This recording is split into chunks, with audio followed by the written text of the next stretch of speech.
Bona tarda i ben trobades totes i tots. Ens hem pogut anar saludant i jo us he de dir que us saludo des de Molins de Rei, des del carrer Canal de la Infanta. Ja només per començar.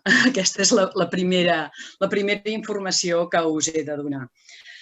Dir-vos que estem avui en la presentació d'una publicació del Centre d'Estudi d'una col·lecció que és una col·lecció que anomenem Camins d'Aigua, que es va poder tirar endavant gràcies al suport en el seu moment d'ATL concessionària.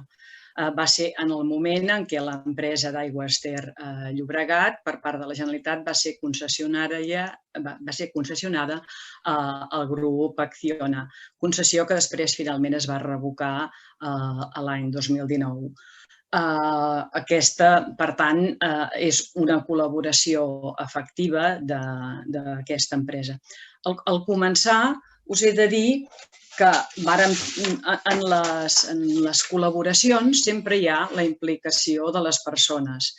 I les dues persones d'ATL concessionària que van tenir una actitud molt favorable per ajudar-nos a fer aquesta publicació eren, per un cantó, Laia Bonet, i l'altre, per al que llavors era el director, que es diu Ferran Martos Pomar, i malauradament va morir el dia 17 de febrer d'aquest any. Havíem pensat en un moment determinat de fer la presentació amb altres mesos que haguéssim pogut comptar amb ells. Des d'aquest punt de vista, i com que en aquells moments eren ells els que ens atorgaven el suport a aquestes publicacions, ens han fet arribar un document de reconeixement a aquesta activitat que tot seguit el passaré a llegir. El text aquest d'ATL concessionària ens diu que en el desenvolupament, aquesta empresa, en el desenvolupament del seu compromís social i de la relació amb el seu entorn natural, en aquest cas el riu Llobregat, amb qui està íntimament lligada ATL concessionària, va establir un conveni de col·laboració amb el Centre d'Estudis Comarcals del Baix Llobregat per al desenvolupament de les guies denominades Itineraris de l'Aigua del Baix Llobregat, que com a elements de divulgació permeten el següent: disposar d'una eina per redescobrir i recórrer el territori i tenir un major coneixement d'aquest i de la comarca. Entendre i descobrir la història de l'ús de l'aigua en el temps i com aquesta ha anat marcant el paisatge del nostre entorn, sent l'aigua històricament un dels principals elements vertebradors i articuladors d'aquest. Conèixer el patrimoni que ha sorgit vinculat a l'aigua, posant-lo en valor com a motor històric de l'economia de la comarca, i fer-nos veure la necessitat de preservar i fer un ús sostenible de l'aigua, conscienciant i sensibilitzant a qui el llegeixi o realitzi els recorreguts en ella assenyalats.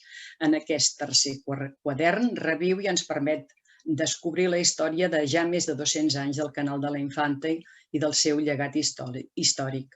Una infraestructura de regadiu que ha estat vital per al desenvolupament de la comarca, formant part del paisatge urbà per diverses generacions i que ens parla de la importància de l'aigua i de la necessitat de la seva preservació com un bé comú de gran valor ecològic del qual també han de gaudir les generacions futures. El llibre, que per llegir no és el que pensa per tu, sinó el que et fa pensar i reflexionar. Aquesta tercera guia, juntament amb les dues primeres, conviden a la reflexió sobre la necessitat de preservar i fer un ús sostenible de l'aigua i en particular sobre el nostre entorn i el seu llegat històric en general. Agraïm des de l'ATL l'oportunitat que ens ha donat el Centre d'Estudis Comarcals del Baix Llobregat per poder col·laborar en aquest projecte i haver pogut compartir espais i moments amb els que han elaborat i col·laborat en la relació d'aquestes guies, en tots els seus aspectes, d'una forma tan entusiasta i altruista, recordant també que des de l'ATL van aportar el seu esforç per portar a bon port aquest projecte. Les dues anteriors, i aprofito en aquesta presentació de dir-vos que els materials que publiquem al centre en aquests moments els teniu a disposició via online a través d'una botiga virtual. I les dues edicions anteriors dels dos Camins d'Aigua són El riu més treballador, que ens fa un itinerari molt interessant sobre la producció, sobretot vinculada a la indústria tèxtil, de la força de l'aigua, i el Baix Llobregat com a font de l'àrea metropolitana. Són les dues edicions anteriors. Aquesta presentació que us fem avui Evidentment voldria ser a l'aire lliure, en un espai, jo sempre l'havia somiat en l'espai del pati de la Casa de les Comportes. La visualitzava allà, és a dir, a la meva retina hi havia aquesta imatge de presentació. Però seguir ajornant sine dia la presentació d'aquesta activitat, a més, en l'espera que el temps millori i que el Procicat ens vagi donant més llibertat i la vacunació que abans comentàvem mentre estàvem a l'espera, doncs el que serà interessant és poder fer els itineraris. Vull remarcar que d'aquesta publicació, les coses mai es fan soles, en té a cura el nostre servei editorial Edicions del Llobregat, capitanejat per la nostra estimada Esther Achuel, en té cura de la correcció lingüística Montserrat Torra, però després ha tingut una persona que ha liderat aquests itineraris, que avui no pot ser en aquesta activitat per raons mèdiques, té una revisió, que és el Javier Morata, que ha estat l'ànima d'aquesta col·lecció i d'aquests interessants itineraris. I ell, junt amb la seva companya, la Teresa, i amb l'Adelina Cobos, els que hem pogut fer-los passejant-los, els itineraris, hem après, ens ho hem passat bé i hem connectat amb el nostre territori des de molts punts de vista. Jo crec que vull fer constar el meu agraïment a aquest esforç del voluntariat de la nostra entitat, com és el cas del Javier Morata.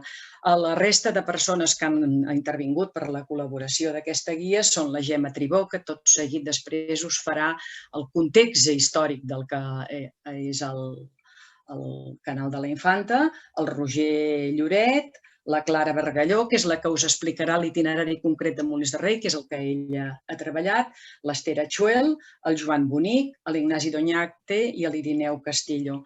A totes elles, a tots ells, moltíssimes gràcies per l'esforç fet. Jo tinc moltes ganes, però moltes ganes, de poder anar a passejar els itineraris, a sortir a l'aire lliure i a poder-nos abraçar. Avui diu que és el dia dels petons i com no ens estiguem ara per aquí a la pantalla, doncs no hi ha manera, no?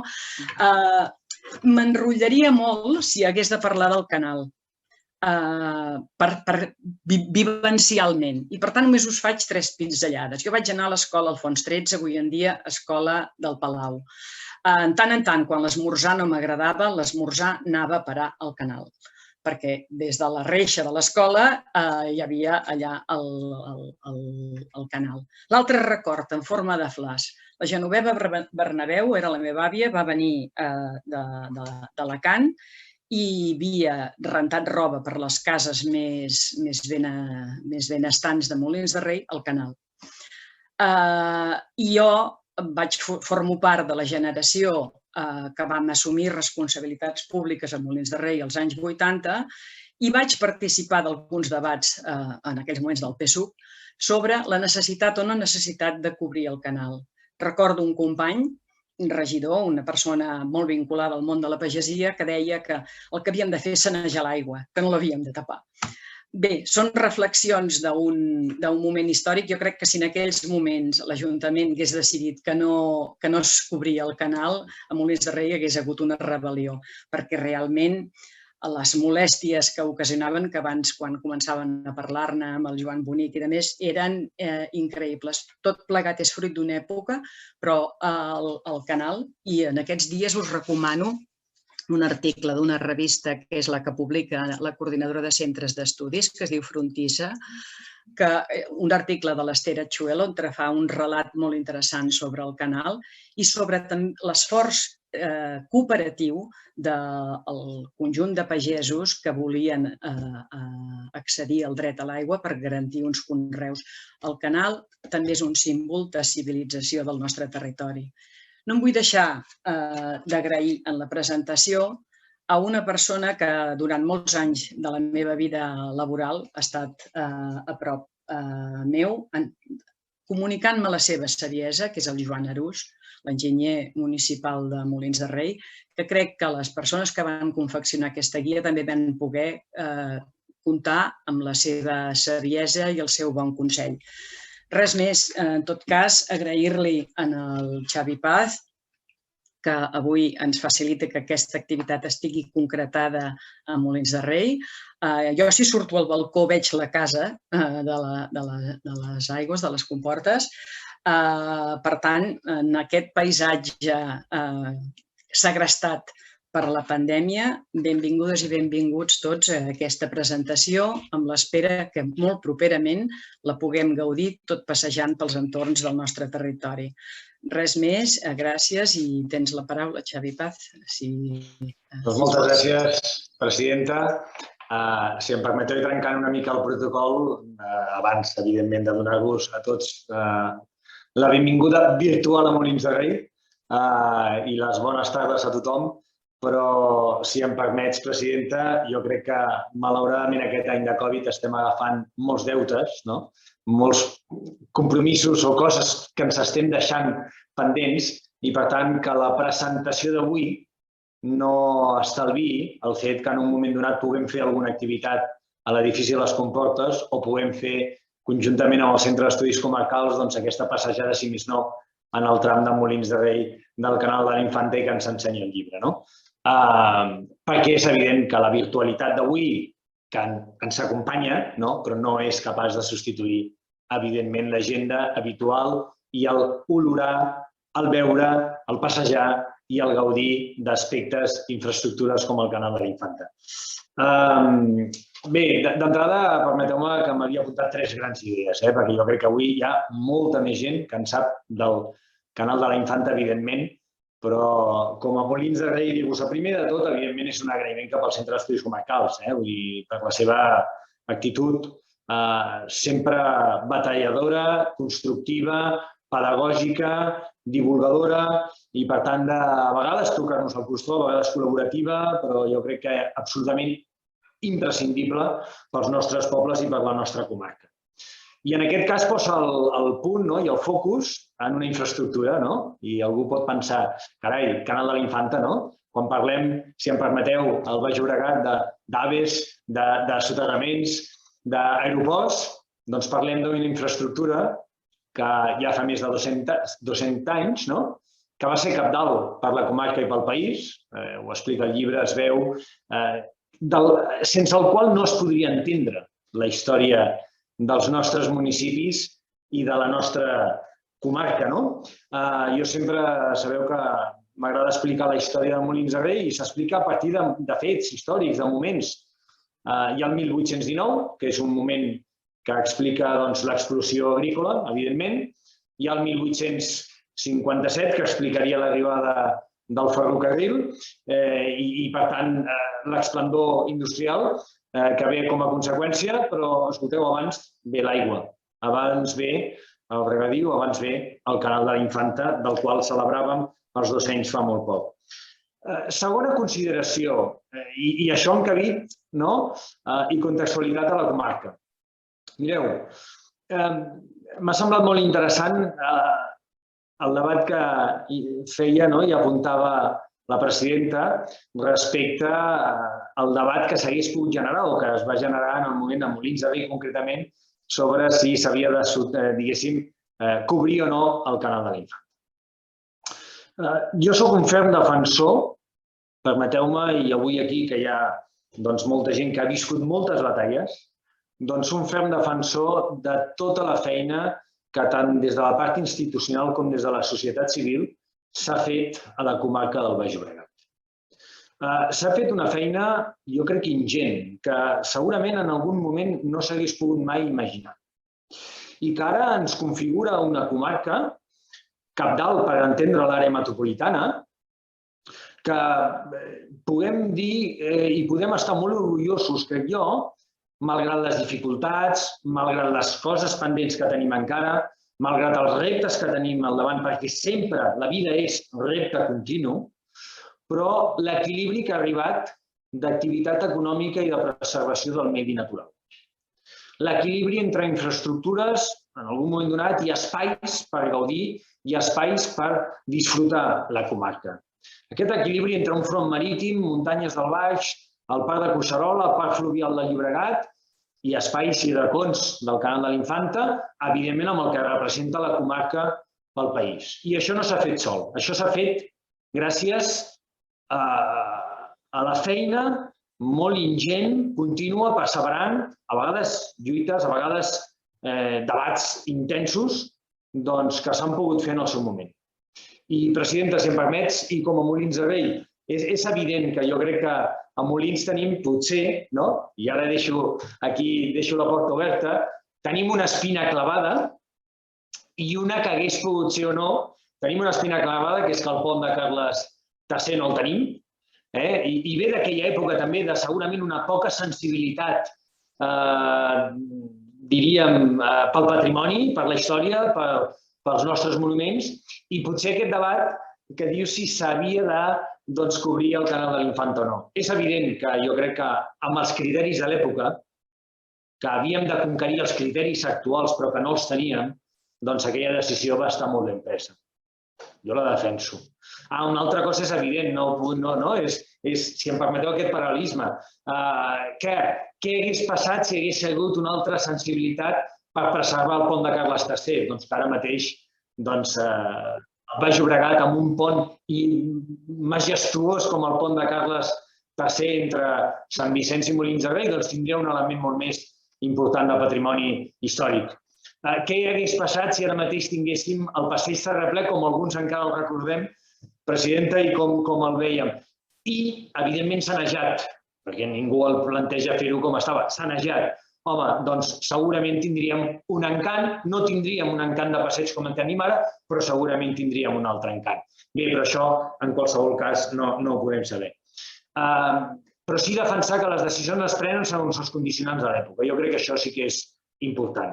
I tercer element que jo voldria posar, poseu de manifest un llibre, això ho plasmeu en un llibre, que jo crec que és magnífic perquè al final recull també cap a on ha anat la població, la societat. És a dir, posar en un llibre, jo crec que elements que a mi em permeten lligar de la següent manera. Passeig, és a dir, activitat saludable, gaudir, coneixença, tenir incorporar l'element de l'aigua des de la coneixença de per on transita aquesta aigua que fa un paper tan important. Per tant, reptes de la sostenibilitat, però amb reptes del segle XXI ara, on tothom s'incorpora, evidentment, a l'activitat del lleure, a l'activitat física i a l'activitat saludable. I això ho feu lligant aquests aspectes per tal de tenir coneixement del que tenim perquè continuem amb la sensibilitat de preservar el que tenim. Sabem que, evident, que això ha generat debat en el seu moment, no s'ha pogut preservar segurament tot el que s'hauria d'haver preservat. Ara bé, jo crec que sí que hem de posar de relleu la pedagogia, la coneixença, difondre el que tenim, perquè conèixer-lo és la millor manera de tenir eines per continuar, preservar-lo i posar-lo de relleu. Res més, que els experts del canal de l'Infanta avui sí que ens facin una il·lusió més, una tarda més de coneixença, però amb aquest compromís, presidenta, si em permets, que agafem aquest repte de quan les coses i recuperem aquests terrenys de més normalitat, puguem recuperar alguna activitat presencial a Molins de Rei a l'entorn d'aquest itinerari que coneixerem avui. Moltes gràcies a tots i totes. Molt bé, tot seguit la Gemma Tribó ja ens farà la intervenció marc del canal i després la Clara Bargalló de l'itinerari de Molins de Rei. Gemma? Hola, bona tarda a tothom. Bé, toca presentar el llibre, que hi ha una part del que us volia dir que la presidenta ja s'ha avançat. El primer que volia fer-ho era contextualitzar-ho dins la col·lecció Camins d'Aigua i he fet també un petit power per poder anar ordenant les idees i no deixar-me cap idea al calaix de tot el que havia pensat compartir amb vosaltres. Volia afegir en això, abans de passar-vos el power, que aquesta col·lecció possiblement en el futur podrà fer altres llibres, també combinant el coneixement amb el trepitjar el territori, és a dir, coneixement i itineraris per anar descobrint el territori en relació a aquest coneixement que pretenem convertir i posar al servei de tota la ciutadania del Baix Llobregat. Afegiu-vos això, per exemple, un futur llibre podria ser sobre la història del Canal de la Dreta o sobre la importància dels aqüífers profunds, és a dir, l'aigua artesiana, que té una importància cabdal per l'agricultura del Baix Llobregat i que sabem que va ser important, però que caldria també conèixer millor. I espero que la col·lecció Camins de l'Aigua, on a més de la col·laboració de la concessionària i del mateix Consell Comarcal, doncs comptem sempre amb la col·laboració dels ajuntaments de la comarca per tirar endavant aquests projectes.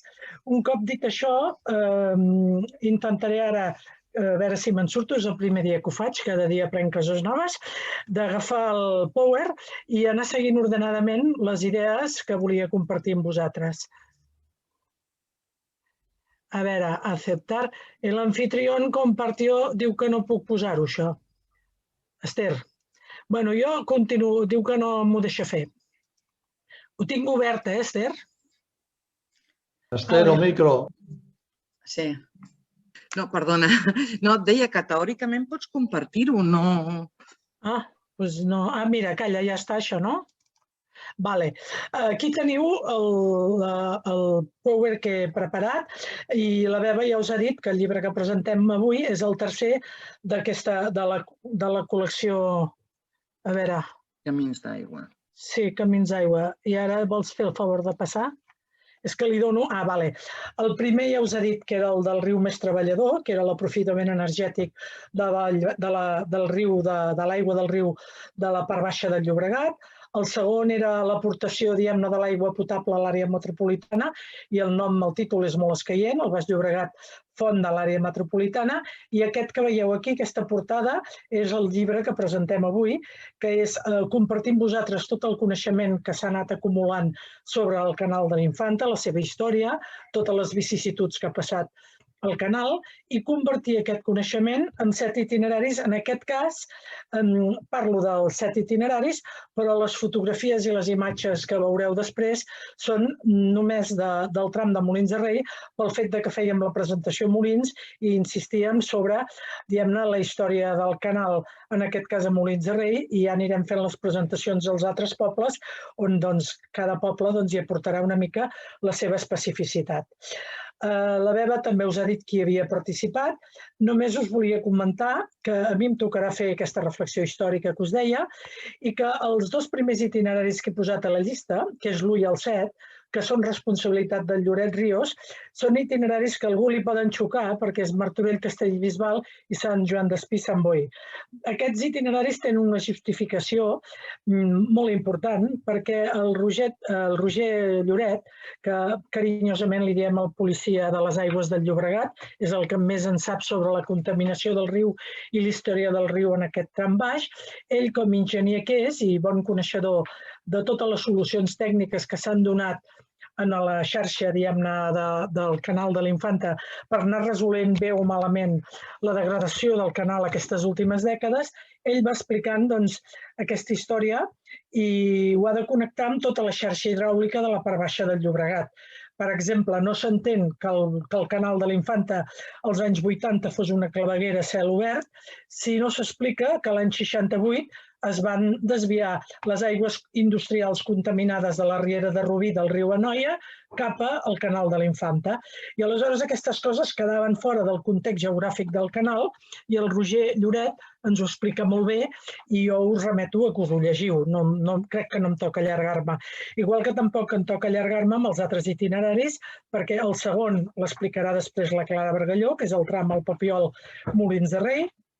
El tercer itinerari, en el seu moment, suposo que els autors, tant la Clara com l'Ester, també l'explicaran quan es faci la presentació a Sant Feliu de Llobregat, el tram Molins de Rei Sant Feliu de Llobregat. El quart itinerari és Sant Feliu de Llobregat Sant Joan d'Espí, que l'han fet conjuntament l'Ester Atxuel i el senyor Joan Bonic.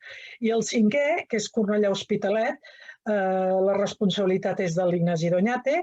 I el sisè, tenim el goig que l'Ireneu estigui entre nosaltres, l'Ireneu ens fa el tram del final, Hospitalet de Llobregat Sants, que suposo que en el seu moment, quan s'escaigui, també es podrà aprofundir més en aquest itinerari.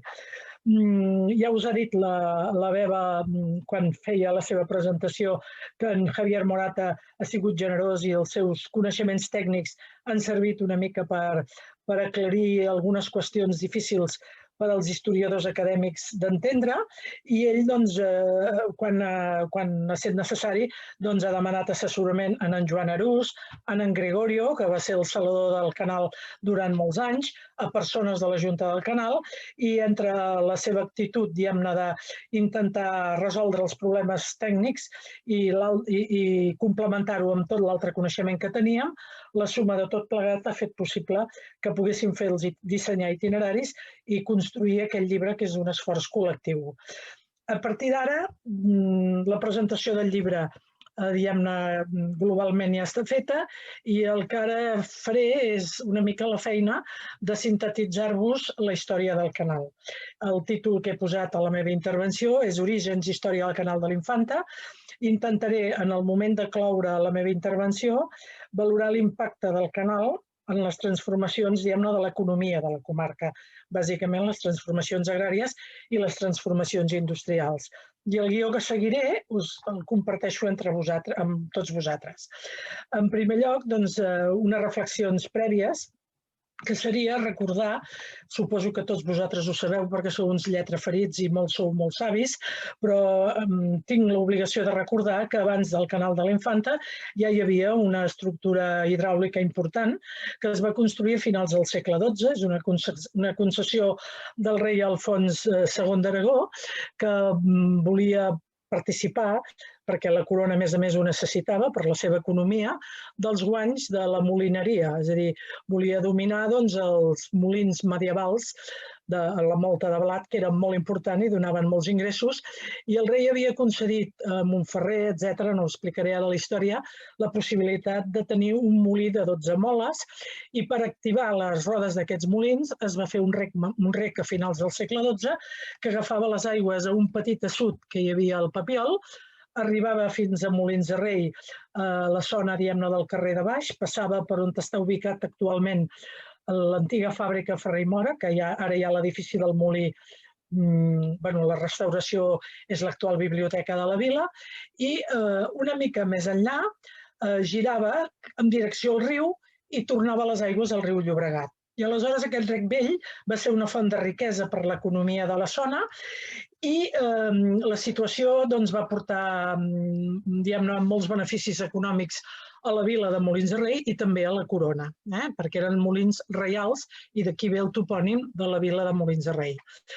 A finals del segle XVIII, faig un salt en el temps perquè si no m'allargaria molt, a la banda esquerra del riu, és a dir, a la riba esquerra, allà on després es va construir el canal de l'Infanta, podríem dir que el creixement agrari extensiu havia arribat al màxim. Els pagesos de la riba esquerra havien aconseguit arrabassar el bosc totes les mujades, diguem-ne, forestals. No hi havia bosc, tot era a la muntanya, hi havia vinya, i a la vall hi havia agricultura de regadiu, algun trosset regat amb l'aigua del rec vell. Els il·lustrats de finals del segle XVIII van veure claríssim que si els pagesos volien produir més, l'única porta de sortida era fer possible l'expansió del regadiu i ja es van plantejar de construir un canal a finals del segle XVIII. El projecte, de fet, era més antic, però a finals del XVIII semblava que la cosa reeixiria i tiraria endavant. I què va passar? Va passar una guerra de 6 anys, la famosa guerra de la independència, les guerres que sempre destrueixen els esforços acumulats durant moltes generacions de pau, que destrueixen els esforços de les col·lectivitats humanes. Aquesta guerra va ser molt dura al Baix Llobregat, perquè encara que els pagesos, diguem-ne, es posaren d'esquena a la guerra, el Baix Llobregat és la porta d'entrada a Barcelona i va ser una zona de violència extrema. Els pagesos es van empobrir perquè quan arribava l'exèrcit francès havien de tributar els francesos, quan arribava l'exèrcit espanyol havien de tributar l'exèrcit espanyol i els beneficis d'una agricultura tan bonica i tan pròspera com la que hi havia, en lloc de servir per construir, va servir per finançar la guerra. Aquest context històric inestable, bèl·lic, ple de violència, es va allargar amb les guerres carlines, que la primera guerra carlina també va ser una miqueta forta. Hi havia gent que es feia famosa, el general Manso dirigint les guerrilles, un gran propietari de Molins de Rei, el Miquel Roca, organitzant els pagesos per lluitar contra els francesos. I penseu que en el canal de l'Infanta, ara no em puc allargar, perquè aleshores no acabaríem mai. Més d'un francès va ser emborratxat i tirat al canal de l'Infanta, on va morir. Jo ara ja no m'allargo més per aquí, però diguem-ne que quan va acabar la guerra del francès, abans d'iniciar les altres guerres, hi va haver-hi un fet climàtic que va fer reflexionar encara més en els propulsors del canal. Això no s'explica gaire, però a l'altra part del planeta, una erupció volcànica molt important va comportar que Europa visqués una sequera molt dura. Hi havia, em sembla que era Indonèsia, el volcà Tambora. L'explosió va ser tan bèstia que el cel va quedar cobert de les cendres i l'any 1807 al Baix Llobregat van morir moltes persones, no només de fam, a conseqüència de les males collites, no només al Baix Llobregat, tota Europa. Va haver-hi molts anys de sequera. Fins a principis dels anys 20 això no es va superar. En el context de l'inici del canal de l'Infanta, què succeeix? S'acaba la guerra del francès, s'acaba la guerra d'independència, el rei ve de l'exili i en lloc de parar-se a casa d'un gran industrial d'origen francès, l'Erasme de Gònima, que tenia una casa molt bonica a Sant Feliu. Això ho dic, a més, per fer enfadar una mica els de Sant Feliu. No es va voler parar a Sant Feliu, va arribar a Molins de Rei, i a Molins de Rei devia tenir els seus informadors, devia tenir els seus policies secrets de l'època. Li van dir que el Miquel Roca havia excel·lit lluitant contra els francesos i va preferir una casa d'un pagès mig derruïda pels fets bèl·lics de la guerra per parar-se i dinar, que no pas una gran torre senyorial d'un senyor que es havia enriquit fent uniformes pels soldats francesos. Així és com el Miquel Roca, el dia 14 de març de 1812, es troba que ha de fer el dinar pel rei, i fa el dinar pel rei, i aprofita l'avinentesa de fer-li un gran dinar per plantejar-li la proposta de la construcció del canal. Aquell rei, que era molt estimat per tothom en aquells moments, li deien el deseado, de seguida va ensenyar el seu caràcter absolutista i dictatorial. Quan va arribar a Espanya, el primer que va fer és abolir tota la part, diguem-ne, legislativa de les Corts de Cadis, que havia permès, les Corts de Cadis havien dit que es podia fer, diguem-ne, que els drets sobre les aigües ja deixaven d'existir i que els pagesos podien utilitzar lliurement les aigües. Això donava la porta oberta i l'esperança de construir el canal. Però el rei tot això ho va anul·lar. Al cap d'uns anys, el 1816, els pagesos anaven insistint amb la proposta i finalment el rei, al veure que l'Estat, perquè les obres públiques com un canal, doncs normalment estan finançades per diner públic. Al veure que l'Estat no podia assumir la construcció del canal, va donar permís als pagesos per fer-ho, ell va renunciar al dret sobre les aigües i els pagesos es van associar cooperativament, podríem dir, van fer un esforç solidari entre ells i pagaven un duro per mujada i any per construir el canal. I els grans propietaris, òbviament, tenien més terres, havien de pagar més, i així finalment el rei va donar permís i el setembre del 1817 va començar la construcció del canal, que es va inaugurar sense estar acabat el 21 de maig de 1819. La inauguració es va precipitar perquè hi havia alguns propietaris morosos que no se'n fiaven de la solidesa de l'obra i el Tomàs Soler, que havia treballat amb el canal d'Urgell juntament amb el seu pare, era el que ara en diríem enginyers hidràulics, va demanar que s'obrís abans el canal per demostrar que era una obra sòlida. I van aprofitar la conjuntura que hi havia una criatura que era una adolescent de 14 anys que la portaven a casar a Madrid, la infanta Carlota, vaja, havia arribat amb un vaixell de Nàpols al port de Barcelona, havia de passar per la carretera nacional i anar a Madrid on ja li havien preparat un marit que ell no coneixia de res, pobra criatura, i allà, al passar per Molins de Rei, van decidir obrir les comportes del canal, encara que el canal arribava tot just a l'Hospitalet. Encara no arribava al terme de Barcelona i de Sants. Però era per demostrar que les aigües del canal podien regar totes les terres que es havia promès. Així va ser com el canal, en lloc de dir-se Canal del General Castaños, que era el capità general que recolzava a la Junta del Canal i en aquests propietaris que el construïen, es va dir Canal de la Infanta Carlota. La proposta, com us he dit, de la construcció del canal finalment va ser acceptada. El projecte es va executar en molt poc temps, des del setembre de l'any 1817 de fet es va acabar de construir l'any 20, tot i que es va inaugurar al maig de l'any 21. El finançament ja he dit que era solidari per tots aquells que s'havien de beneficiar de les aigües del canal que regarien les seves terres. La construcció va resultar sòlida, no va ser un frau. Haig de dir que en paral·lel es havia començat a construir el canal de la dreta i el 1820 hi va haver-hi una riuada que va desfer el canal de la dreta i no va existir fins anys molt més tard. Això és una cosa poc coneguda, que s'haurà de fer un llibret sobre el canal de la dreta, és evident, per explicar-ho. I dir-vos, finalment, aquestes coses lletges que passen, que és que el rei, que havia renunciat al dret d'aigua, com va veure que la cosa funcionava, que l'agricultura era més productiva i que els 12 salts que hi havia entre el Papiol i el mar s'hi van instal·lar indústries, va dir, jo no puc renunciar als censos com a rei. I havia decidit renunciar al dret sobre les aigües i aleshores va reclamar el dret sobre les aigües del canal. La Junta del Canal va haver de lluitar contra el rei, és a dir, contra l'Estat, contra els senyors de la vila de Molins de Rei, els marquesos de Vilafranca, que també reclamaven el dret sobre les aigües, i contra els propietaris dels molins que es havia accionat pel Rec Vell perquè se sentien molta competència amb el canal de l'Infanta. Va guanyar els 3 litigis, el canal de l'Infanta, i va haver d'indemnitzar els propietaris dels molins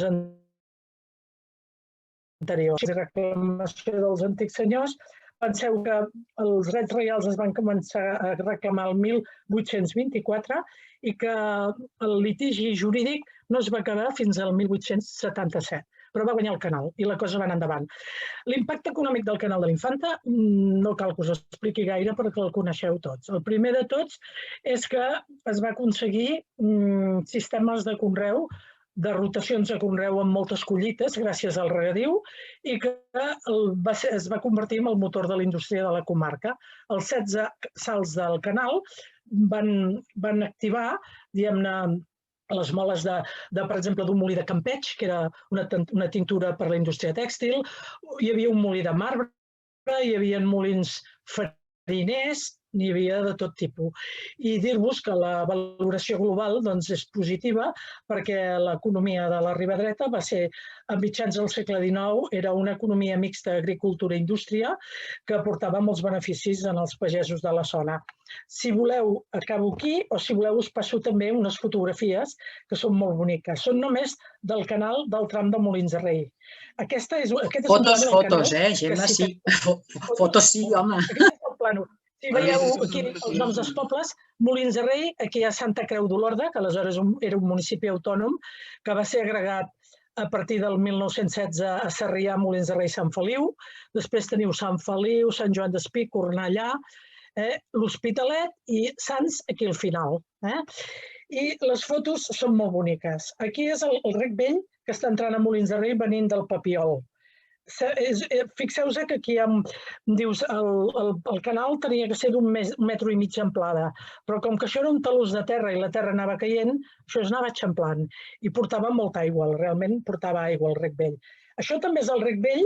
Aquesta casa que veieu aquí encara existeix, és Can Franquet. Els que sou de Molins de Rei ho identificareu. Aquí no hi havia una pedra per fregar, però la gent trobava pedres i posaven aquelles fustes, les dones. Veieu una senyora rentant roba. Aquesta deu ser una senyora, la que mira cap a terra, li feia com cosa mirar la càmera, possiblement és la serventa d'aquesta senyora més elegant que està aquí, que els lletraferits de Molins de Rei diuen que era la senyora del pintor Carbonell, un pintor que va excel·lir i que a Molins de Rei és molt reconegut. I això és Can Franquet, vull dir que encara hi és, això d'aquí. Aquesta cosa tan bonica que veiem aquí, molts de Molins de Rei aparquem el cotxe a sobre ara, perquè està cobert, està tapat i és un pàrquing.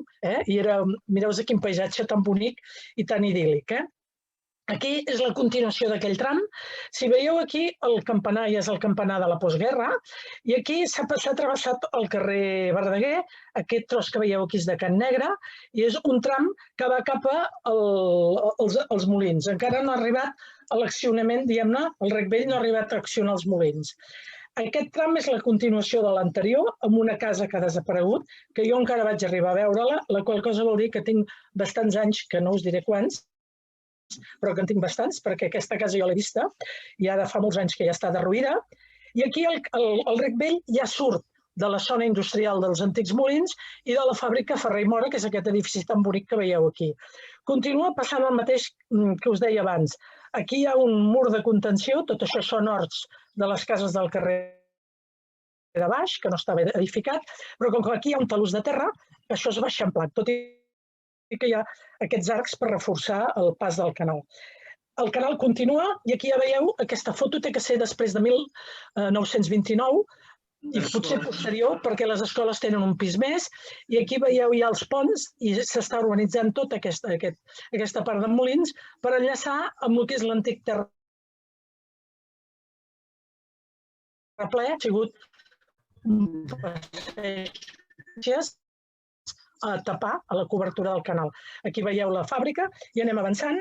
La fàbrica des de la mateixa perspectiva i ara si gireu la càmera i mireu cap a la carretera, aquí veureu que tot això estava per urbanitzar, aquestes cases d'aquí són de la carretera i aquest edifici que es veu aquí és la casa de les Comportes on realment comença el canal de la Infanta. Fins ara només hem estat al Rec Vell. Tot això eren horts i aquesta caseta que veieu aquí petitona, ara la veureu, perquè era una caseta que estava als safaretjos privats. El canal de la Infanta tenia uns safaretjos públics a la plaça de la Vila, la plaça de l'Ajuntament, amb una masia antiga on ara hi ha el Condis, que es deia Cal Manyet. No hi ha fotografies d'aquests safaretjos, però sí que n'hi ha dels que ara us ensenyaré. Aquí és el canal que encara està destapat i el terraplè d'alguna manera de protecció, amb cases que ja es van construir als anys 20, però que tot això encara estava per urbanitzar i això és l'Eixample de Molins de Rei de finals dels anys 20. Els que coneixeu Molins de Rei, identifiqueu a la dreta el Foment,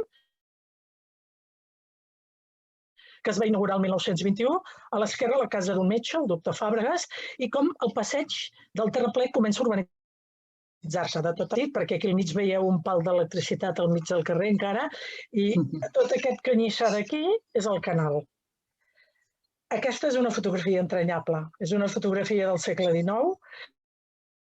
Si veieu les dones amb el cap tapat, n'hi havia una que era més moderna i més atrevida que se'l destapava, però per la manera d'anar vestits, aquí és el safareig de l'era del tort.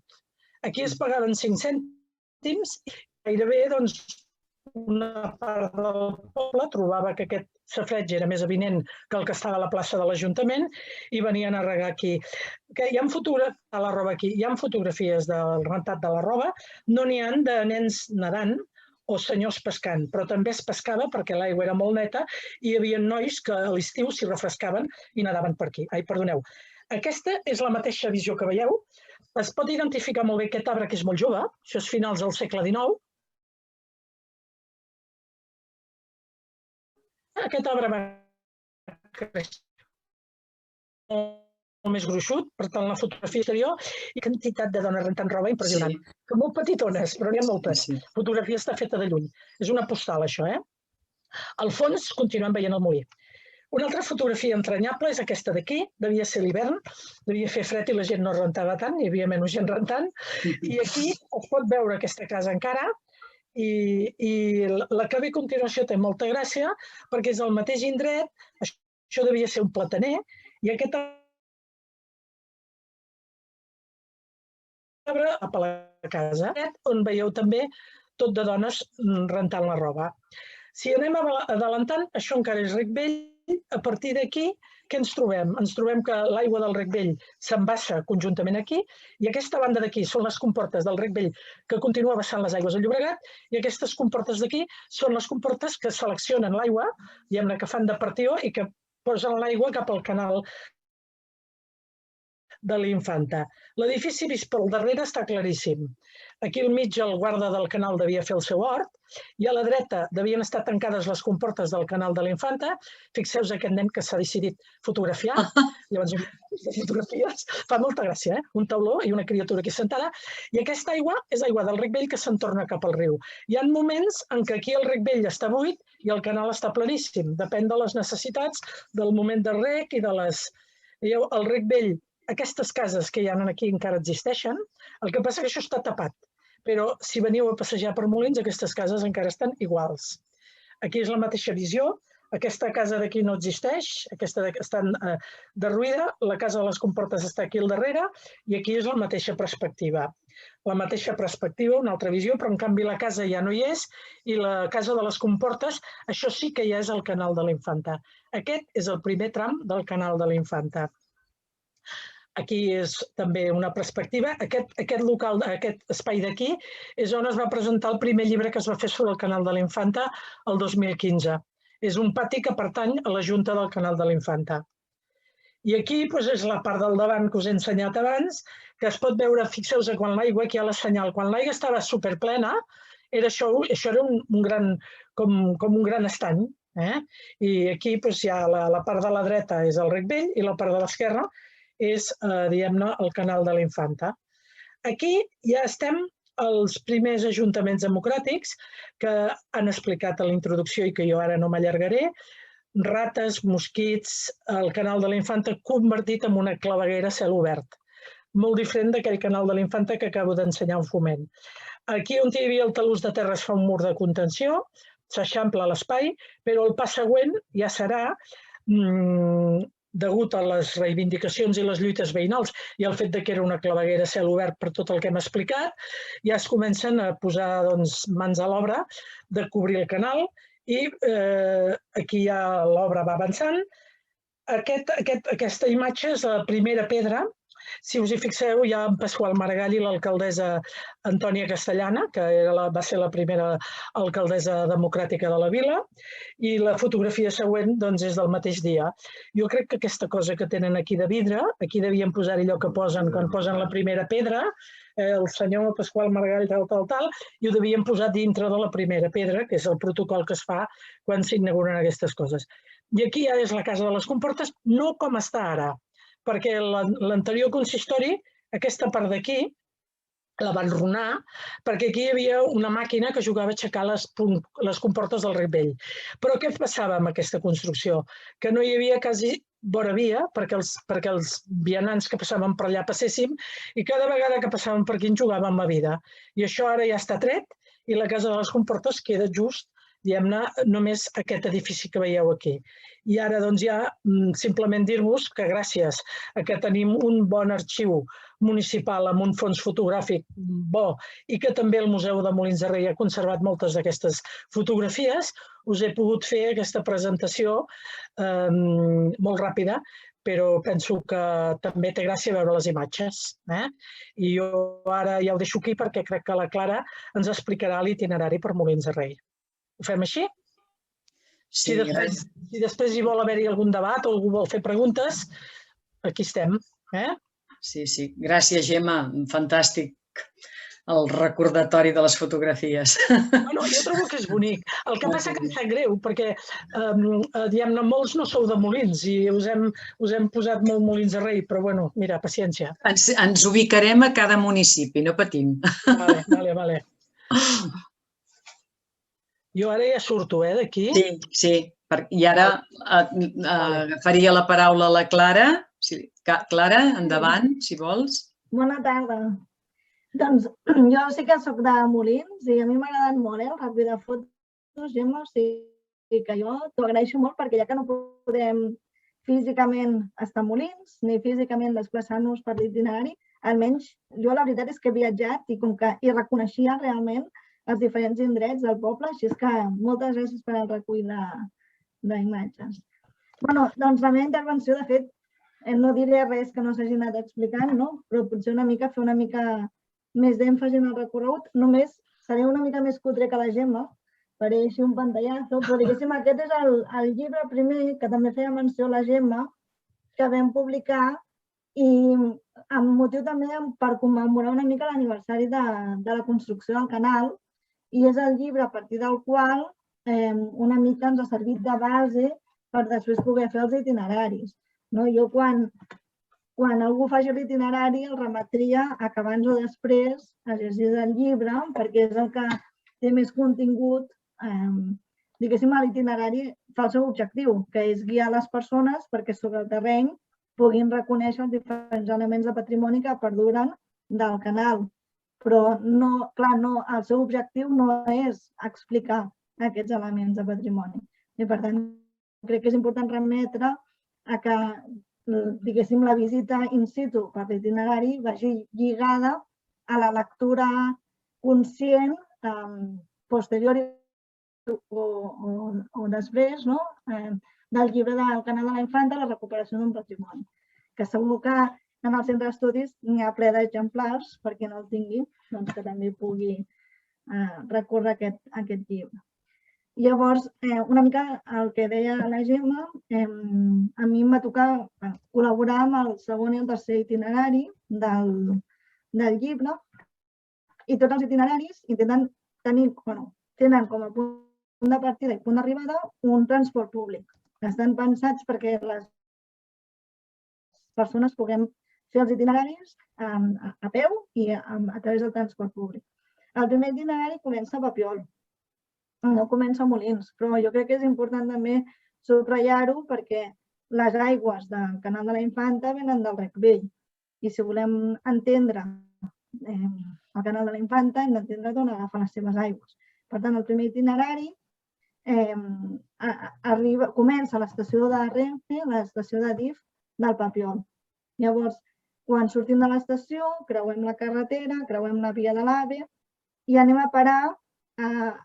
És com si viatgéssim al temps al sortir de l'estació, perquè a més, ara que és primavera, els que encara residiu en la comarca i us pugueu desplaçar per la comarca, si aneu amb la Renfe fins a Papiol, sortiu de Papiol, creueu la carretera i creueu la línia del tren d'alta velocitat, llavors viatgem amb el temps, perquè ens trobem en un paisatge ple de camps de cultiu, ara que és primavera, tot florit, i llavors anem caminant i arribem fins al riu. I per tant, una mica podem fer un parèntesis i veure només camps de conreu, el riu, intentar oblidar-nos una mica de totes les infraestructures que ens envolten, però fer aquest viatge en el temps. Llavors, jo m'havia marcat només alguns punts d'aquest itinerari que, si el poguéssim fer, doncs crec que són destacats i que val la pena. Un dels primers llocs que anem a trobar quan ens apropem al riu és un talús de grava, un talús fet amb grava, amb sorra, que l'objectiu del qual és desviar l'aigua de la riera de Rubí per fer que pugui alimentar aquesta aigua al Rec Vell, que també se l'anomena Canal Capdevila o Canal Ferrer i Mora. Ara, com que han fet tantes obres amb aquesta infraestructura faraònica que porta els cotxes des de Martorell, diguéssim, cap a Sant Cugat, i han canviat absolutament totes les... Jo cada dia que hi passo amb el cotxe veig que ho han canviat tot. Entenc que el talús de grava hi és igualment, però canviem el territori amb tanta rapidesa que crec que hauríem d'estar actualitzant contínuament els itineraris per veure que no perdin vigència. Però bé, una de les primeres fites en el recorregut que crec que és important és veure d'on ve l'aigua. D'on ve l'aigua que alimenta el canal. I l'aigua ve de la riera de Rubí, i llavors es fa un talús de grava per permetre que aquesta aigua es desviï i entri cap al Rec Vell.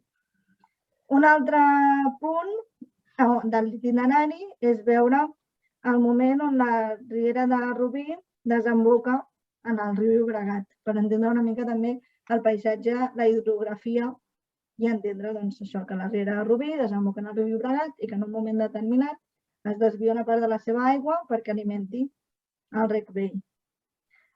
Un altre punt de l'itinerari és la Casa de les Aigües, que és un edifici que us trobareu enmig d'aquests horts, si podeu anar a veure aquests horts i aquestes flors de la primavera.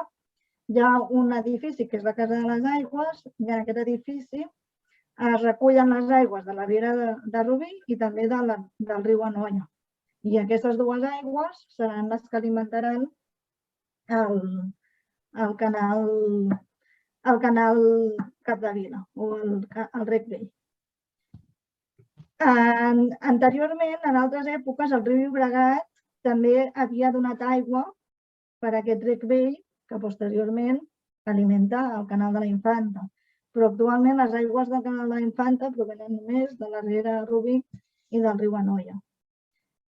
Si anem al costat del Rec Vell caminant, enmig dels arbres, trobarem molts d'aquests ponts que ens ensenyava la Gemma en les fotografies, que el que són és com arcs, que com deia la Gemma fan de talús per evitar que el terreny de banda i banda cedeixi i guanyi terreny sobre el rec, mantenir, diguéssim, ferms els dos marges del canal. I passejant es poden observar alguns d'aquests arcs si el canyissar també ens ho permet. També trobareu en aquesta zona, diguéssim, aniríem caminant des de la Casa de les Aigües, direcció Molins de Rei, encara estem en el terme municipal del Papiol, per això, un antic molí fariner, que és el molí de l'Argemí. I també, en la línia del que deia la Gemma Tribó, doncs ens recorda una mica aquests usos preindustrials, en aquest cas del Rec Vell, amb un molí fariner. I una miqueta més endavant, que crec que ja estem en terme municipal de Molins de Rei, un molí paperer, el molí de Can Capdevila. Per tant, un molí fariner, un molí paperer. Llavors, el canal de la Infanta creua per sota la carretera i va paral·lel a la carretera que comunica Molins de Rei amb el Papiol i Castellbisbal, va paral·lel a la carretera. I en aquell tram el canal es pot veure. El que passa és que hi ha molt de canyissar que ho tapa i quan es passa amb el cotxe no se sap, qui no ho sap, no sap que allà al costat hi ha el Rec Vell i que és visible, que no està cobert. Però qui ho sap que darrere d'aquells canyissars hi ha el Rec Vell que es podria observar. El que passa és que en l'itinerari, tal com el descrivim en el llibre, no seguim el Rec Vell perquè no hi ha camí habilitat per als vianants. Llavors el que proposem és anar a creuar la carretera per on està habilitat i vas a parar en un barri de Molins de Rei, que és el barri de la Granja. Llavors, jo volia destacar, clar, sense poder trepitjar el territori, sense saber si les persones que esteu aquí d'oients sou molinenques o no sou molinenques. Pensava, tampoc crec que tingui gaire sentit fer anar citant un nombre o un altre dels carrers per on transcorreguem. Llavors pensava, potser és més interessant, per exemple, subratllar que dintre del mateix poble, on com ja estem, a la trama urbana de Molins, pel recorregut que anem fent, anem trobant molts topònims que ens assenyalen o que ens donen pistes de que realment estem trepitjant territori del Rec Vell, perquè encara estem al Rec Vell. Però, per exemple, un cop sortim de la vora del riu Llobregat i podem creuar la carretera, l'autopista, i ficar-nos dintre de l'entramat urbà de Molins de Rei per anar a retrobar el Rec Vell. Per exemple, trobem l'escola de la Sínia. L'escola de la Sínia, el topònim, ens indica que per allà, que a prop de l'escola, hi havia una infraestructura hidràulica, per tant, ens remet a aquest rec. O, per exemple, seguim el recorregut per al parc de la Séquia del Molí. Per tant, un altre topònim, la Séquia del Molí.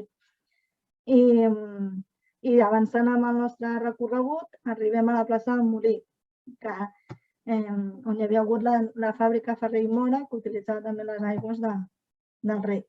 Per tant, diguéssim, si volem fer l'itinerari, una forma que podem saber si anem pel camí correcte és mirar si els llocs per on anem passant tenen topònims relacionats amb el món de l'aigua o no.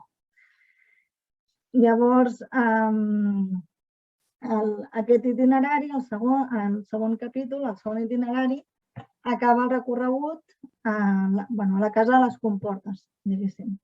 El segon itinerari, per tant, en el fons, és anar a buscar d'on ve l'aigua del canal de la Infanta i, per tant, va des de l'entrada d'aigua al terme municipal de Papiol fins a l'inici del canal de la Infanta, pròpiament, a Molins de Rei.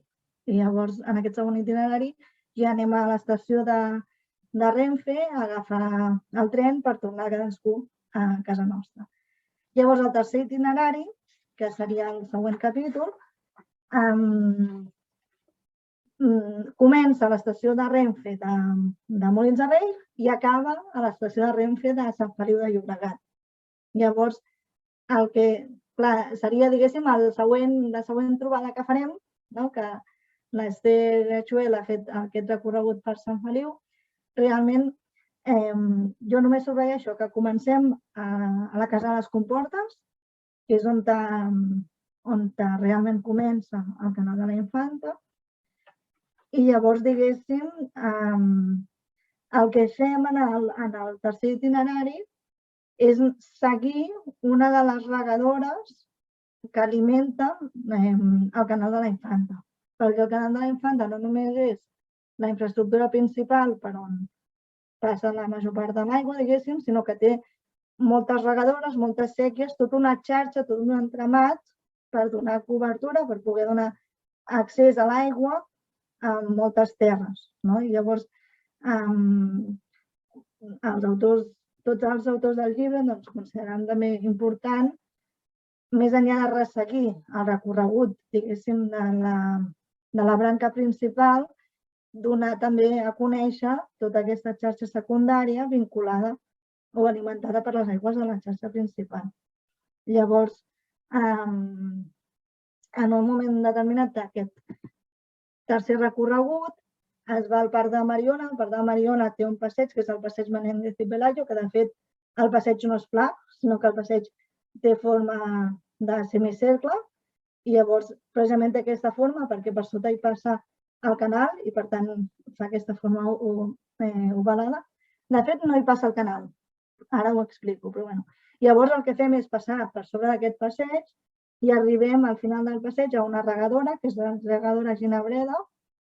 Llavors seguim la regadora Ginabreda fins que ens porta a Sant Feliu de Llobregat, diguéssim, fent un camí paral·lel, més o menys, al riu Llobregat. I en un moment determinat abandonem, ja estem al terme municipal de Sant Feliu, abandonem la regadora Ginabreda i llavors anem a trobar una altra vegada el canal de la Infanta, pròpiament dit, el rec principal, diguéssim, i anem al costat, caminem fins al costat de les vies de tren de la Renfe per tornar a trobar el canal de la Infanta.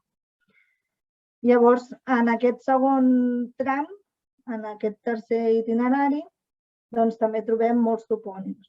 Trobem el carrer Canal de la Infanta, on es troba actualment la Genoveva, trobem el camp de futbol Ricard Ginabreda, que agafa el nom també de, o la regadora més aviat agafa també el nom, el barri del Canal, tot aquell barri és el barri del Canal.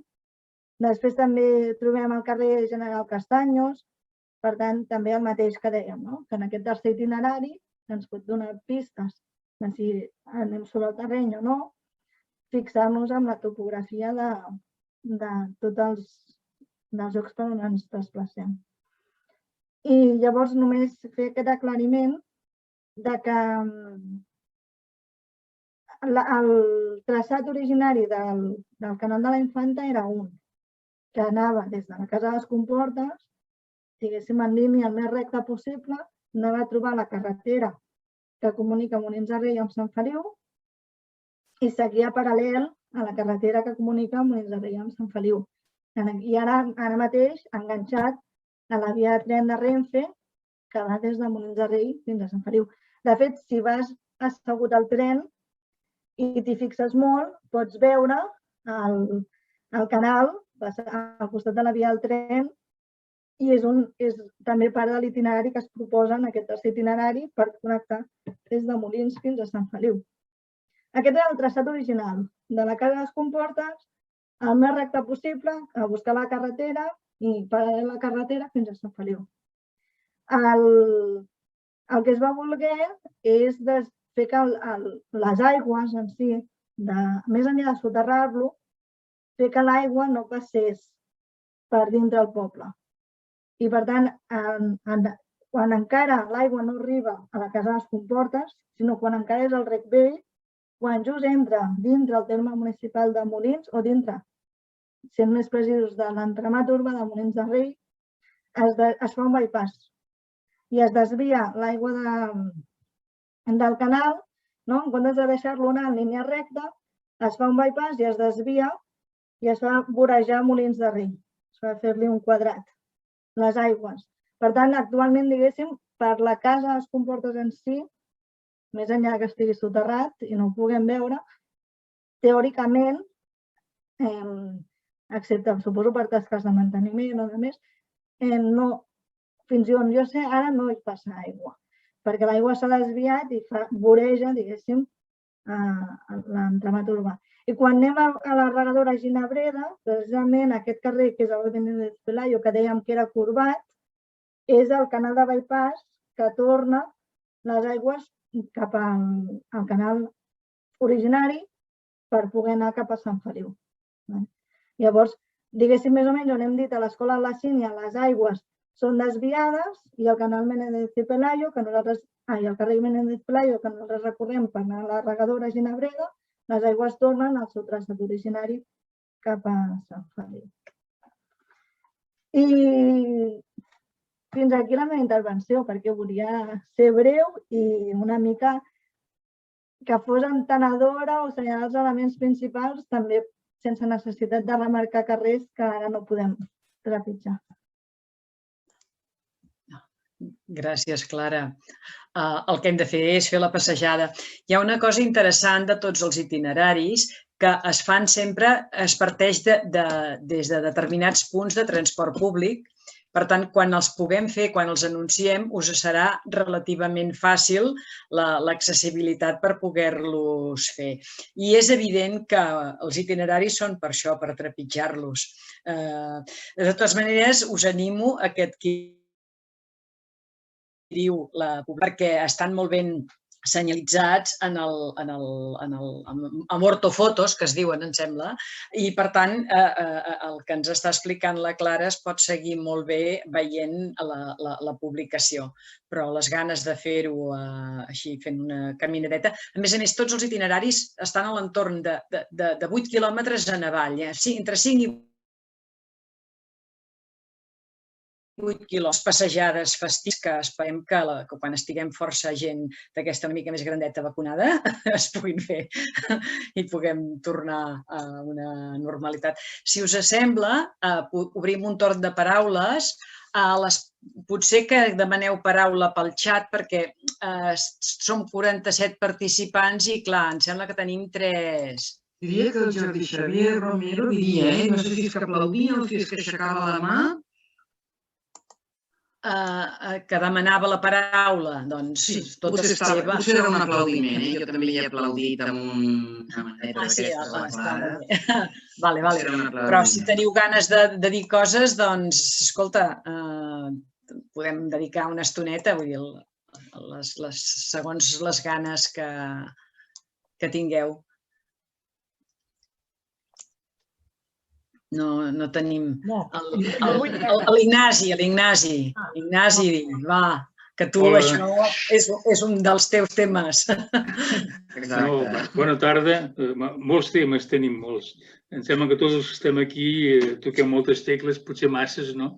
Però bé, així estem. En tot cas, agrair l'oportunitat de poder participar en aquesta presentació, agrair la intervenció de la Gemma, que sempre en repetia, però sempre hi afegeix coses. Vull dir, no et moris, Gemma, perquè cada dia me n'expliques una de nova. I realment també la sessió de fotografies ha sigut esplèndida, que realment es comentava el tema de la possibilitat de fer una exposició, com també ja Perseu va fer a l'Hospitalet ja fa anys.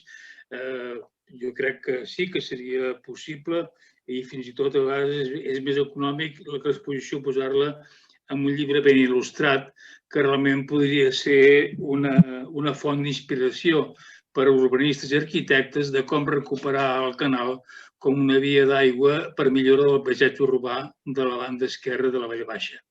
Això ho dic una miqueta perquè sabem que sempre hi ha arquitectes i urbanistes que busquen coses noves. Aquesta és una possibilitat i que, evidentment, Jo crec que ningú de nosaltres estem estudiant el canal o estem interessats en el canal per un mer coneixement teòric, sinó realment amb una perspectiva de futur. I realment el que em preocupa, efectivament, és el tema que entre tots anem marcant quins són els projectes possibles que es poden portar a un futur que és possible. Per tant, aquesta seria la meva intervenció i, en tot cas, també dir-vos que, evidentment, us convido, quan sigui el cas, a participar en l'itinerari, jo diria, olímpic de Cornellà, perquè anem en compte que és el més llarg, que quasi té 10 quilòmetres.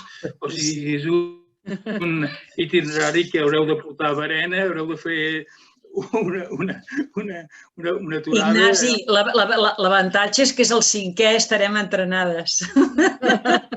Això mateix, no? Després del segon, que és el més llarg també, el segon més llarg és el de Papiol Molins, ja podeu fer el tercer, l'últim que seria el de Cornellà. Bé, en tot cas, moltes gràcies i repetir, i molt content de poder tornar-vos a veure, encara que sigui telemàticament, i poder refrescar idees que ens han d'ajudar a marcar projectes que ens han de portar al futur. Gràcies. Gràcies, Ignasi. Jordi, Xavier, que la demanaves també la paraula? Sí, ara sí. Molt bé, moltes gràcies. Tota teva. Sí, ha estat un plaer escoltar l'exposició de la Gemma, de la Clara, fantàstic. Jo li volia fer una pregunta a la Clara, i és si de la primera part de l'itinerari m'ha semblat entendre que hi ha llocs que no es poden visitar, que no és accessible passar-hi i que són llocs molt interessants, molt bonics. Hi ha algun projecte, hi ha alguna manera, hi ha alguna possibilitat que això en el futur sigui realitzable? Aquesta és la pregunta, I després l'afirmació és Joan Bonic, que veig que dorms. Joan! No dorms, no. Doncs la paraula regadora. Joan, la paraula regadora. Feia anys que no la sentia, aquesta paraula. Clara. La paraula regadora, perquè a Barcelona aquesta paraula no saben què vol dir, no saben què és, no? Fantàstica, aquesta paraula. Molt bé, moltes gràcies. Igualment, ens veiem. Per al·lusions o...? Sí, clar, per al·lusions. Mira, jo he de ser molt sincera i he de dir que fa molts dies que no trepitjo aquest territori. Perquè jo ara estic vivint a Sant Cugat i entre els confinaments perimetrals, municipals i no sé quantos... Ets d'una altra comarca. Exacte, o sigui, he de reconèixer... El que passa és que jo tinc memòria, evidentment, i per tant, com que tinc memòria, jo recordo molt per aquesta època, plena primavera, passejar per al costat del riu i passejar pel temps, perquè realment hi ha horts, hi ha aigua i si fas una miqueta... t'abadeixes una mica de les infraestructures que has de travessar per poder-hi arribar. Un cop hi arribes, realment és com un viatge pel temps. No, jo el que sí que dic és que hi ha molt de canyissar. Quan vam fer els itineraris o quan ho preparàvem el primer llibre, és veritat que hi ha parts estètiques, diguéssim, del canal que es veu que no estan cuidades, altra feina ja, no? I, per tant, la canya, moltes vegades, sobretot, impedeix que visualment tu puguis ser conscient que hi ha un riu. O, per exemple, el primer tram, abans d'arribar a la trama urbana pròpiament de Molins, que passa per un tros de carretera, ja, diguéssim, ens desviem del Papiol i ja entrem a Molins de Rei en comptes d'anar a direcció Barcelona. Aquell trosset, el canal passa al descobert. El que passa és que, primer que és un lloc de pas de cotxes i de camions, perquè hi ha un polígon industrial també. Per tant, no és un lloc de passeig. I després que està tot tapat de canyes. Per tant, jo mateixa, fins que no em van dir darrere aquestes canyes o sota aquestes canyes hi ha aigua, no n'era conscient. I després l'altre, em sembla que feia un esment que he fet és aquest, a la canya, diguéssim, que és un element natural, una vegetació que impedeix visualment ser conscient de seguida que hi hagi aigua.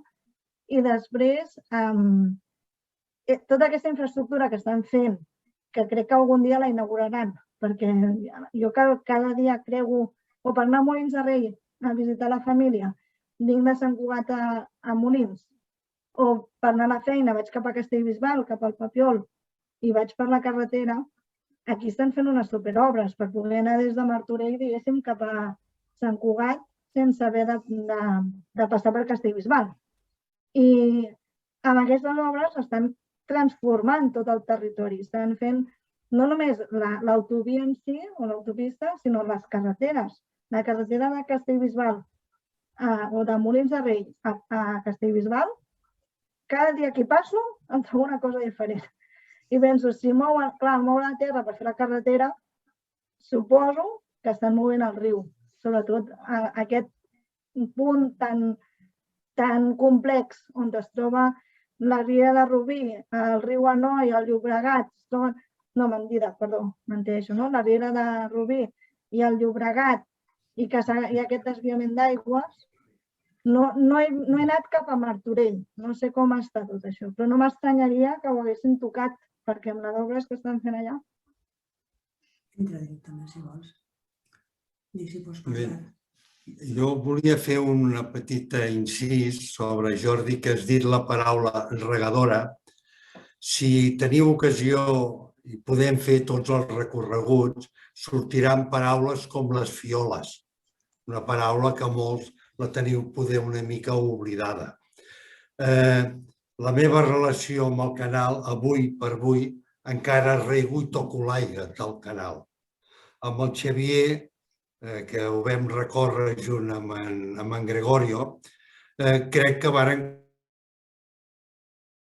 comptabilitzar 40 quilòmetres de regadores. O sigui que hi ha un circuit prou llarg per veure, i a més és molt interessant si es pot compartir l'aigua amb els camps de conreu de cada època, el que tenim amb el camp. Jo crec que són itineraris realment importants. Res més. Joan, em deixes preguntar-te una cosa? Perquè jo soc la petita de casa i vaig viure poc. A casa eren pagesos i a casa el meu pare sempre tenia conflictes amb que algú li havia tocat els vagants. Ah, sí? Els vagants? Els vagants són els embotiments. Sí. És tancar el curs de l'aigua per fer pujar el nivell. Recordo que en Morata, quan l'acompanyaven, deia, home, aquest camp és més alt que la regadora. Què regueu, amb bomba? Dic, no, reguem per desnivell, embotim, fem pujar el nivell i llavors ens entra l'aigua al camp. Sí, tenia uns treballs. Actualment es diuen vàlvules, però abans eren fibles. Aquest lèxic amb les excursions suposo que anirà sortint i el podrem anar ampliant, no? Abans no es perdin aquestes paraules. Molt bé. Escolta'm, perdoneu, jo faig una proposta que en Joan vagi fent una llista, com una mena de glossari, que potser la Clara el pot ajudar, però que entre tots, ho hem de fer entre tots un glossari que és un vocabulari específic de la vida del canal de la Infanta i que això, no sé quan, no sé si en una propera publicació o com una petita, un fulletó autònom, no es perdés aquest llenguatge. És a dir, la utilització quotidiana sí, perquè ara, excepte tu, em sembla que la resta ningú rega amb aigua del canal dels que estem aquí, però diguem-ne que el vocabulari es conservi d'alguna manera. I jo no sé, altres indrets que hi ha hagut canals importants, no es fa servir tant la paraula regadora com, per exemple, sèquia, sèquia secundària, sèquia principal. Suposo que hi ha les filloles on hi ha les derivacions d'aquestes regadores secundàries. No sé si regadora i sèquia és equivalent, és sinònim. No, la sèquia normalment porta uns cabals d'aigua molt més superiors a les regadores. Correcte. Jo ja intuïa que era això, però suposo que s'ha de matisar i que tot hi ha un conjunt de riquesa lingüística que es va perdent, igual que es perd el vocabulari d'oficis que ara ja no existeixen, d'alguna manera. Ja que estem fent els camins d'aigua, doncs el vocabulari de l'aigua, per dir-ho d'alguna manera, com una mena de glossari glossari de l'aigua del Baix Llobregat, des dels safaretjos, les bugaderes, les eines de les bugaderes, fins el que feia servir el pagès per derivar l'última gota a l'aigua. Per exemple, jo un dia, anant pels camps, vaig descobrir que era un castell. M'entens què vull dir? I vaig pensar, quina paraula més bonica!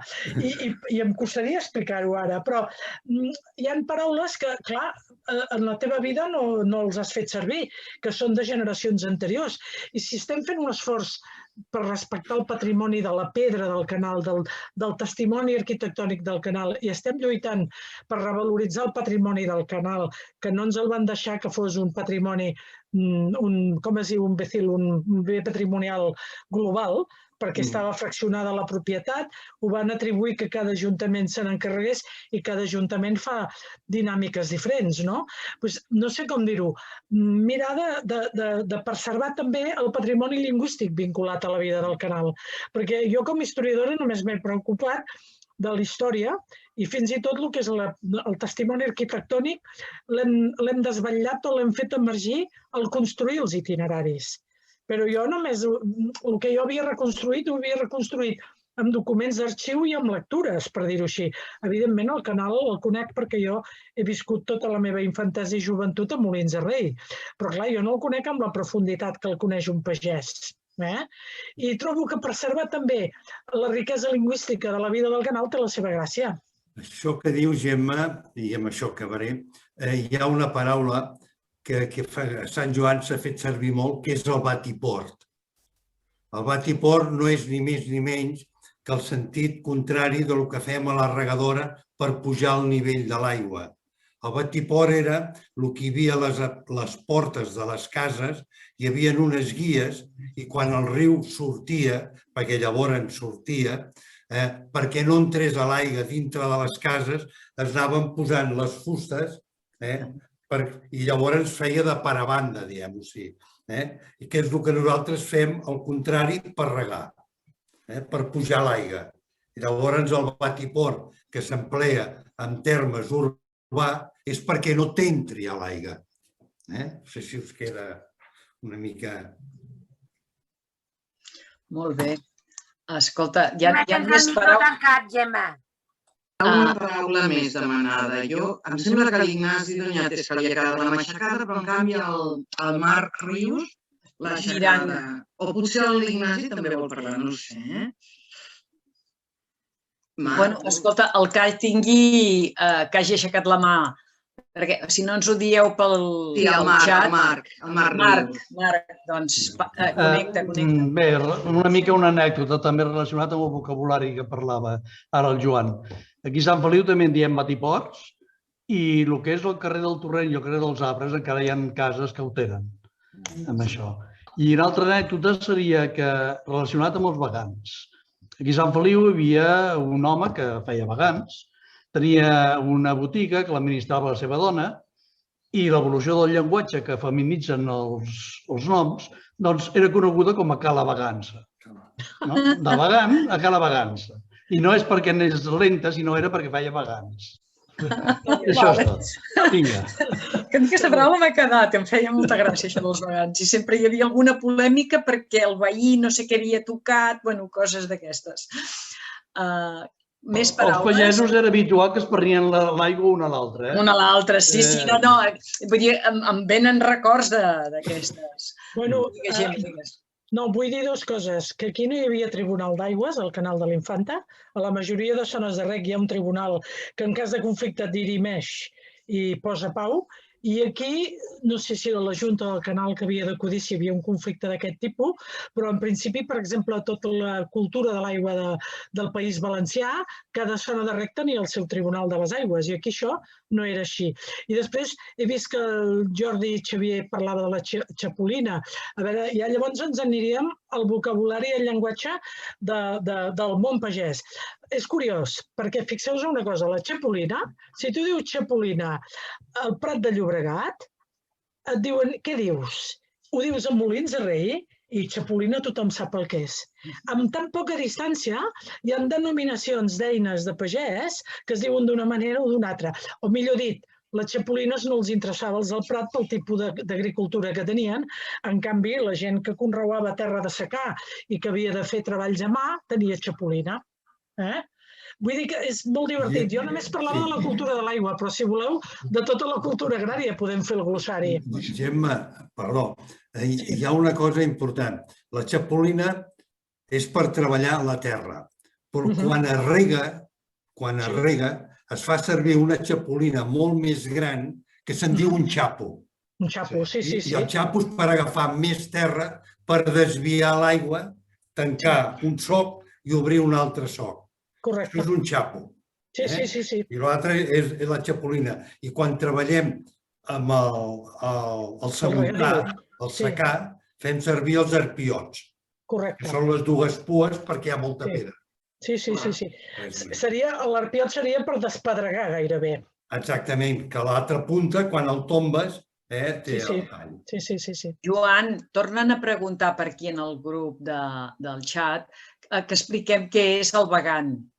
Ah, sí? Una altra vegada, que potser no ho hem acabat de comprendre. Amb un dibuix es veuria molt bé. Exactament. Imaginem-nos, això el llibre que presentem avui, hi ha una fotografia que es veu exactament un embotiment que amb el Xavier Morat el vam fer i es veu el curs de l'aigua i com anem posant fustes i fem com un petit pantà, no? I l'aigua va pujant del nivell, fins al nivell que agafa del camp perquè pugui entrar. Llavors mai es poden fer fustes molt amples, perquè un cop està embotit no hi ha manera de treure-les per la pressió de l'aigua. Han de ser fustes com a màxim d'un pam d'alçada, perquè l'aigua té molta força. Pensem que la pugem 60, 70 i 80 centímetres. Llavors això és important, no? I això és el que és un vagant, que és el mateix que un batiport, però en un sentit invers, no? Un és per protegir-te i l'altre és per fer pujar l'aigua pel rec. Molt bé. Hi ha una altra pregunta que es van fent arreu, que és si estan senyalitzats els itineraris. No, en general no estan senyalitzats. Jo he vist passejant per Sant Joan per allà pel passeig del canal, precisament que hi ha alguns punts de senyalització. Em sembla que Cornellà n'ha fet alguns, però en general no estan senyalitzats. Que seria una actuació que potser es podria acabar plantejant coordinant-se tots els municipis. De fet, la portada de la publicació que té aquesta rajola, que diu Canal de la Infanta, es reprodueix en alguns punts de senyalització dels municipis que ho han fet. Però no ho està. Però si veniu a Sant Joan, últimament s'estan restaurant els tòtems, No és que hagin desaparegut. No, és que l'estaven restaurant. Estan en restauració, llavors, els faristols aquells amb informació. Molt bé, molt bé. Insisteixo en una cosa, que jo sóc una mica venedora, i és que si no teniu la publicació, us poseu a la nostra pàgina d'internet del Centre d'Estudis i veureu que hi ha un cistellet que diu Botiga Virtual. Cliqueu allà a sobre i allà a sobre podeu comprar aquest llibre i tots els altres que vulgueu i us els enviem a casa. Som com l'Amazon del Baix Llobregat. Molt bé, acabo de posar l'adreça aquí al xat. Molt bé, Esther. Ho dic perquè, esclar, la propaganda és la propaganda. És un llibre molt econòmic, de fet. Sí, i podeu tafanejar perquè tot el seguit de publicacions que tenim, és que així hem trobat una manera de distribuir fàcil i d'accés per tothom. Hi ha més paraules? Jo diria que no, oi? No? Doncs, si us sembla, acomiadem l'activitat.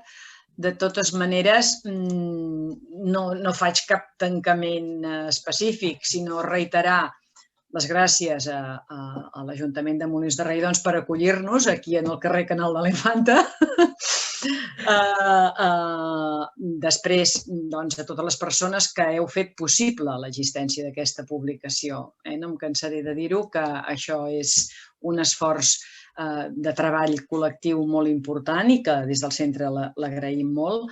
Evidentment, a la brillant intervenció de la Gemma i de la Clara i ens emplacem a poder anar fent presentacions o virtuals d'aquesta manera, si les circumstàncies ens obliguen, o potser ja valdrà la pena que fem els itineraris com hem fet tots els altres, que inclús el que ens ha passat amb les altres publicacions dels Camins d'Aigua, que se'ns ha demanat que repetíssim determinats itineraris perquè era agradable la trobada, la petita excursió i el coneixement que s'adquiria trepitjant el territori.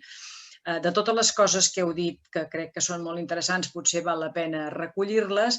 Hi ha tota una possibilitat que, a part de les publicacions amb suport paper, que són les que a mi m'agraden perquè formo part encara d'aquesta generació, potser podem idear sistemes de recopilació de documentació i d'informació d'aquesta via internet, de la nostra pàgina web o d'algun sistema obert. I pensarem, perquè crec que han sigut suggeriments molt interessants. Res més, moltes gràcies a tothom i com que són les 8 del vespre i estem amb aquest canvi d'horari, encara és de dia, que això dona una mica d'alegria també. Res més, gràcies, bona nit, bona tarda.